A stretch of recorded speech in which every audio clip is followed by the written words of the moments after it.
My name is Peggy Wargelin. I'm recording a video with Linda Hamilton, who works with Distributed Proofreaders and is kind enough to explain to us what her organization does and who she is and how you're connected with Project PHaEDRA. So thank you. Great. So what is Distributed Proofreaders? Okay, Distributed Proofreaders is an online system, a whole site. And what it does is we take out of copyright in the U.S. and public domain books that are not already electronic text and take the pictures. Sometimes we scan them in and sometimes we get the scans already and turn them into actual words electronically that can be read in a normal e-reader. It's rather important. A lot of people think that you electrify a book by just taking a picture of every page. That's a beginning, but if you try to read a book that way, you're stuck exactly with the page exactly as it is, often rather small on your screen, and you can't enlarge the text without going into the page. It won't scroll around to be a normal page with large text. And you can't do proper word searches on it. So by turning those pictures into actual words, we make them usable in normal e-readers, and people can use them on talking books for the blind and things like that, where you use electronic readers. So that sounds very similar to the Smithsonian Transcription Center, too. Yeah. So, okay. And, go ahead, sorry. Optical character recognition is one way to go at this, picture into text, but it does a very bad job on certain things, especially older books that might have fly specks. You can't tell the difference between a comma or an apostrophe, and it mixes up words like and arid, where the letters fill in, and it's useless for handwriting. Yes. Well, it's getting better. There is some OCR for handwriting. Okay. But how long has Distributed Proofreaders existed? We were founded back in 2000 in October. Wow. So we're going to be 18 years old. We're still in our teens. Okay. And we've done so far 36,000 books almost. We're within 100 of them. Okay. And we send them off to Project Gutenberg once we've created the ebook from the pictures of the pages and converted it to e-text. We convert that over and put it all together and send it to Project Gutenberg, which does the distribution. All right, and we'll be talking with Project Gutenberg later, so that's great. Are there a lot of different ones, different organizations that work with Project Gutenberg? Quite a few. We're the biggest. Okay. And we go back to the very beginning. When they were originally founded, which was quite a long time ago, I was a volunteer too. Oh, okay. People were doing them very slowly and manually, and there was very little organization. But now, when Distributed Proofreaders was founded, we joined, which is why our name has Project Gutenberg Distributed Proofreaders in it. We're an associate. Excellent. Okay. So how many members do you have, and are they all over the world or just in Canada, or? Oh, no. There is a separate organization actually in Canada, Distributed Proofreaders Canada, which I'm a member of, actually, being Canadian. Sure. However, we've got about 130,000 on the books. Wow. Volunteers, but in a given month we've got about 1,200 to 1,500 active. Okay. That's impressive. And we get about 160 to lately 650 a month new. Okay. So it varies, and the fact that you don't see a person in a month doesn't mean they're not working for our organization, because some of the jobs, like post-processing, they do offline and might not visit us too often until the book's ready to be uploaded. Sure. All right. So let me think. So what is a typical project for you, and how does it work?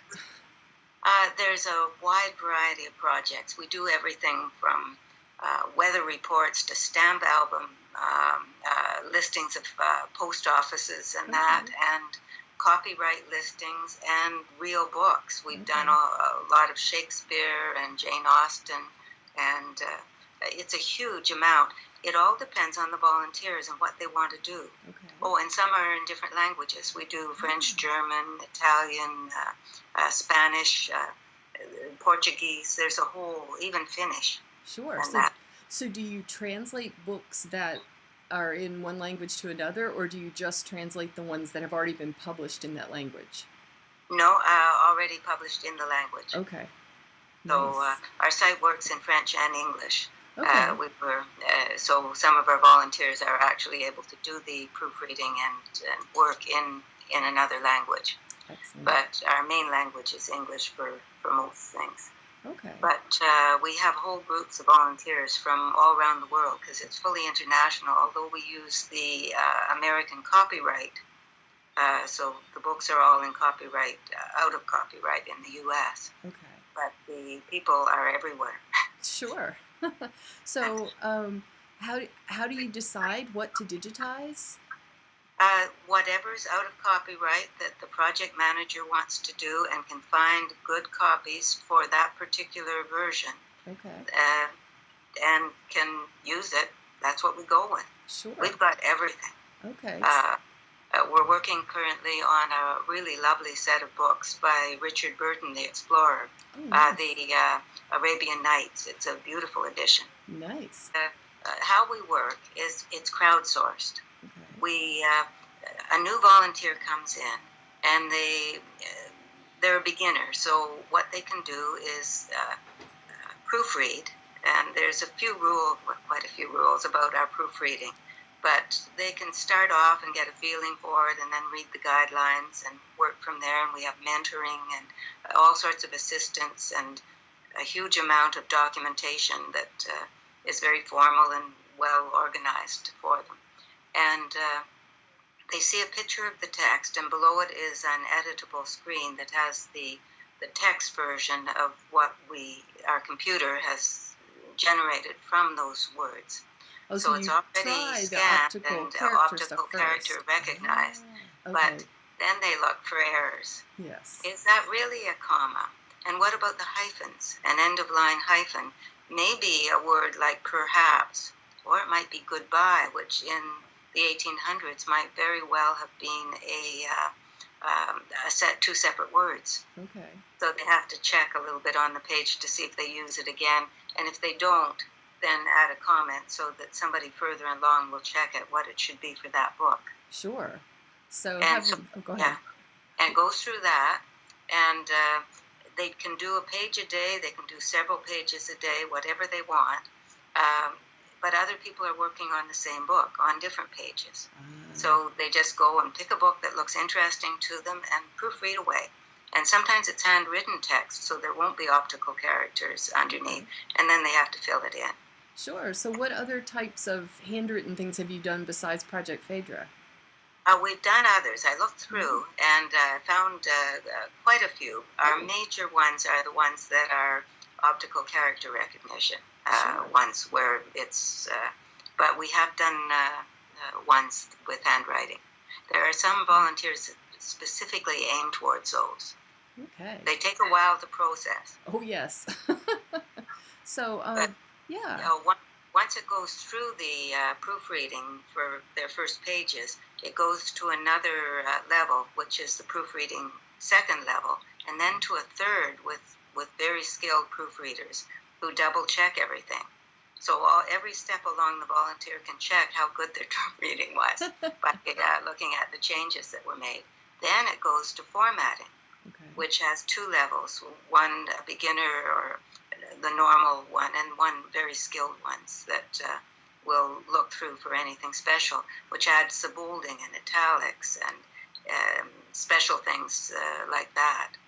And then it goes to a post-processor who takes all those individual pages that people have worked on and then works with them for, pulls them all together, prepares the images, fits them in the right spots, does all of the links, and then when they're all done, they do a text version, straight text, and also an HTML version, which they send to Project Gutenberg. and Project Gutenberg generates the e-reader formats for EPUB and Mobi. Sure. And then I think I saw that you also have a format where you can look at the original image next to the text, or that's what the proofreaders see. Yeah. They can do it either above or to the side. I see. And it's the way they see the picture versus the what we think it is, or have a window where they can edit. Sure. And there's also sorts of tools to help them as well. Sure. Do you ever make it so that way of looking at it would be available for, say, researchers who wanted to see the original handwriting yet search the text? They could. However, what we use for the scans to show them are usually not the highest resolution. Ah, okay. So there are probably better ways to do that. Gotcha. Okay, that's neat. So, and we have smooth readers as well. I forgot to mention those people. They're very important. Yeah. But not everybody wants to all the time just be proofreading away. Okay. I'm not very good at that myself. And the people that post-process, once they've got the book ready, they put it in the smooth reading pool for people to take out and actually read as a book. Oh. And find all of the things that might be slightly wrong with it. So it's sort of careful, normal reading. Nice. And we're always looking for people to do that. Oh, all right. That's nice. Let's see. So, so I guess how long does a book typically take? I mean, it probably depends on the number of pages, of course, but it's a very detailed process. So I can see that it would take a while. It can vary. Mm-hmm. I did a short book as a project manager that got through in about 3 months, and I've seen it take 2 and 3 months, especially when we have a special event where we're trying to put through all of the children's books we can find, or a Halloween bash, which occasionally happens, things like that. Sure. But for maybe a finished book, it might take a long time, or an Esperanto. It might take a couple of years or more, depending on how many people are willing to proofread Esperanto. Sure. And the same with dictionaries. We've got some very heavy proofreading work to be done in certain dictionaries that just take a long time to proof and check and format. And definitely, that would be boring. So good for them. It's useful, and though. People love that. Yeah. So, this is such good information. So how did you hear about it and join it? You were there in the very beginning. And I was with Project Gutenberg early, and then got busy at work. And then I was a technical manager for a large bank. Sure. And we had a very difficult project that was taking a lot of time, and I got bored. Okay. And so I looked online because I was reading Pete's diary on Project Gutenberg. Okay. And I noticed that it said that you could volunteer to do this. Okay. And so I signed up around midnight one night and ended up proofreading. And I loved the interface. It was a very intelligent way to go at it, because I'd been volunteering for Project Gutenberg in the early days, and we kept wondering, what's the best way to do this? Mm-hmm. And I liked it. And I liked the community. We're very much a community with our own forums, and some of them are all to do with the books that we're processing, and questions and answers. How do I format this? What's this word? And things like that. But some of it's for knitting and books and what we're reading, and it's a wide variety. Nice. So I joined and moved to formatting, which I preferred to the proofreading myself, and then found out about post-processing and continued doing that for a while. Okay. Then I retired from my job at the bank and applied when they needed a general manager, and ended up running the organization with a lot of help. Sure. All right. That's really exciting. Let's see. So what kind of background do you need to participate? Can anybody do it? Pretty well. It's good that you know the language you're proofreading in, and that you're quite comfortable with it, because otherwise you don't know if that hyphen is separating two words or not, and things like that, or what the usage is, or that might be a misspelling, and that's a proofreading error, so or from the original editor. So that's useful. Being detail-oriented is very useful if you're going to keep working in the proofreading. Mm-hmm. The formatters are a little bit different and love the formatting aspect. For post-processing, it's good to be detail-oriented, but a little bit more technical and good with image manipulation and that, to handle the images and do covers for the books and that. Sure. The project managers need to be skilled at a little bit technically as well, because they're dealing with the scans and making them appear right so that each page can be worked on by the volunteers. Sure. And we have a wide variety of volunteers. Some are just out of school or even in school, usually university and late high school, and some are working in their jobs like I was, mm-hmm. and some are actually retired like me or handicapped in some way. If you're stuck at home and you love books, this is you've got a community here, and it's a perfect way to get out in the world and do something useful. Sure. Does it? Do these skills ever transfer into something that would be good experience for an official job? It sounds like it. We've had occasionally people ask to have a letter of recommendation from us after a long time of volunteering to say they've worked for us, and this is the sort of work they did. Okay. We occasionally get people coming who want to do their school. They need to do so many pages very fast. Oh, okay. In order to say that they've done so many hours. And sure. We don't translate into hours very well, so it's not a wonderful fit.